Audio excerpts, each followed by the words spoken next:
Hello again, everyone. Welcome to Washington Gun Law TV. I am Washington Gun Law President William Kirk. Thanks for joining us. It is Tuesday. It is April 18th. We anticipated that House Bill 1240 would be on the governor's desk by now, but then it hit a little snag when the Democrats in both the House and Senate decided to get into a little bit of a pissing contest.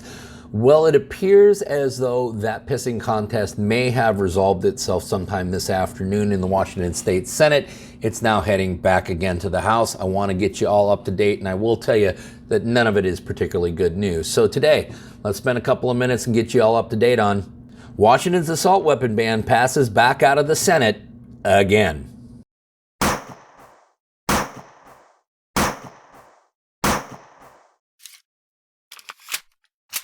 Okay, before we get going down the road we're going down, proud to announce that this video is being brought to you by Security Gun Club. That's right, Washington's best indoor facility is located right here in Woodinville, Washington. Now, listen, I'm not going to be bragging about the facility, the people, or the training, all of which is still totally awesome, and all three reasons why you should check them out. What I am going to be bragging about, though, is our first ever Freedom Friday event that's coming up Friday, April 28th. It will be all day from 11 to 7. We will have programming from 3 to 6 p.m. But listen, we're going to have all sorts of cool things, giveaways, contests, bring your guns, you can shoot, hang out with us. We're going to have some other celebrities there, some other politicians there, the good kind.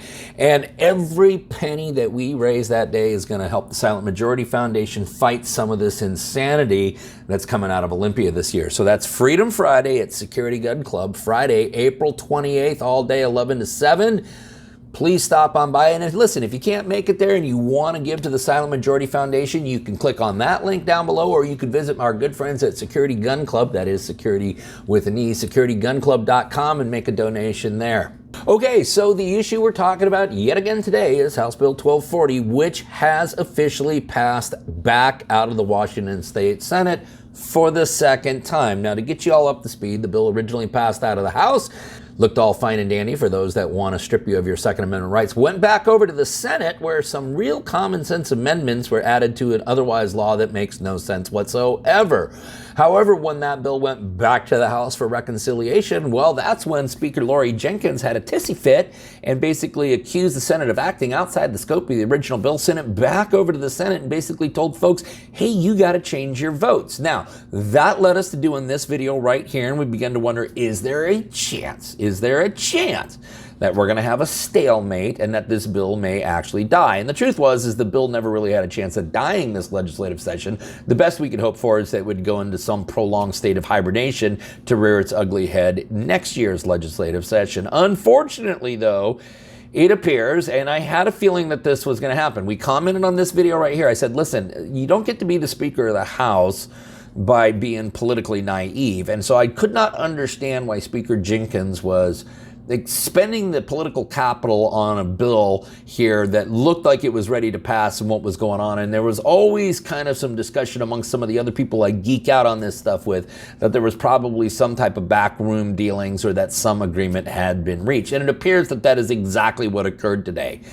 because the Senate did re-vote on all of the amendments, but they did affirm a couple of them. Okay, so I want you to understand a couple of the issues, at least one in particular, that most of you lawful and responsible gun owners were most concerned about is in fact still intact in the bill, and will proceed back to the House with that. Okay, let's talk about what happened. What happened today is that Senator Peterson, one of the strongest proponents of taking your Second Amendment rights from you, basically proposed what's called a striker amendment. A striker amendment essentially is, hey, after this word, we're going to strike everything and we're going to replace it with that. And what he replaced it with is a much more proper definition for importation. There was great debate about the definition of importation when it related to assault weapons as opposed to importation of large capacity magazines.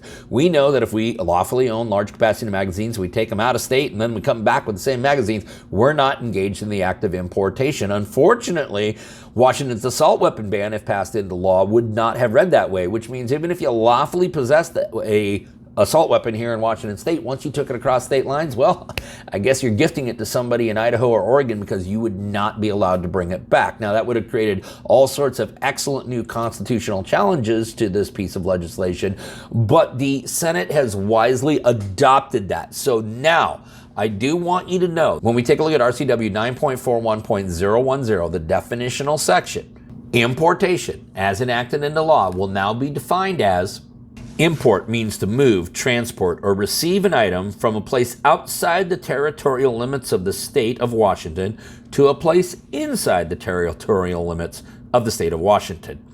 Import does not mean situations where an individual possesses a large capacity magazine or assault weapon when departing from and returning to Washington state, so long as the individual is returning to Washington in possession of the same large capacity magazine or assault weapon the individual transported out of state.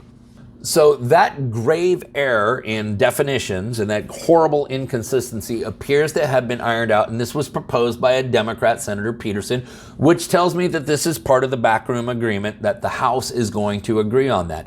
There was an additional Stryker amendment offered by Senator Peterson also that would allow any FFL who is still in possession of inventory that they acquired prior to January 1st of 2023 to have 90 days to sell that inventory. So if you were still in possession of what is now defined as assault weapons and you came into your inventory prior to the beginning of this calendar year, you would have 90 days to sell that inventory. If we still, and right now we still do anticipate perhaps an April 20th signing date, just day after tomorrow, then you would have roughly until July 20th to sell that inventory. I don't think that's going to benefit a lot of FFLs, at least most of the FFLs that I talked to. Most of the inventory that they came into possession on January 1st was sold by January 2nd or January 3rd. Most of the inventory that they're selling today on April 18th was probably received either earlier this morning or sometime yesterday. But here's what this means, and this is the bad news, Washington, is that this is absolutely positively going back to the House tomorrow, April 19th. The House is going to ratify these amendments. It's going to be accepted, and it is going to be ready to go to the governor's desk as soon as tomorrow, April 19th. We are still anticipating now a potential signing date of this Thursday, April 20th. We have said that we believe that to be the date based upon some ears we have on the ground and the fact that that is the anniversary of the Columbine massacre. Now, I do appreciate all my viewers who pointed out in the comment section down below on another video that that is also Adolf Hitler's birthday.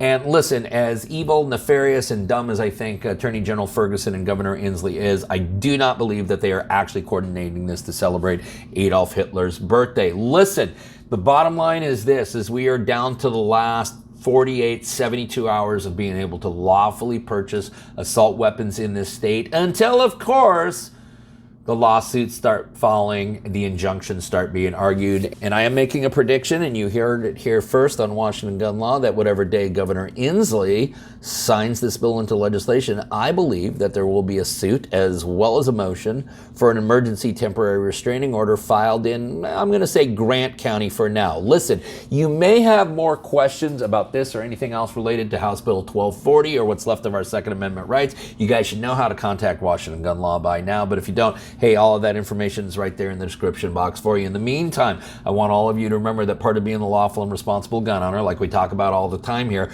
is to know what the law is in every situation, how it applies to you in any instance that you may find yourself. Until next time, thanks for watching and stay safe.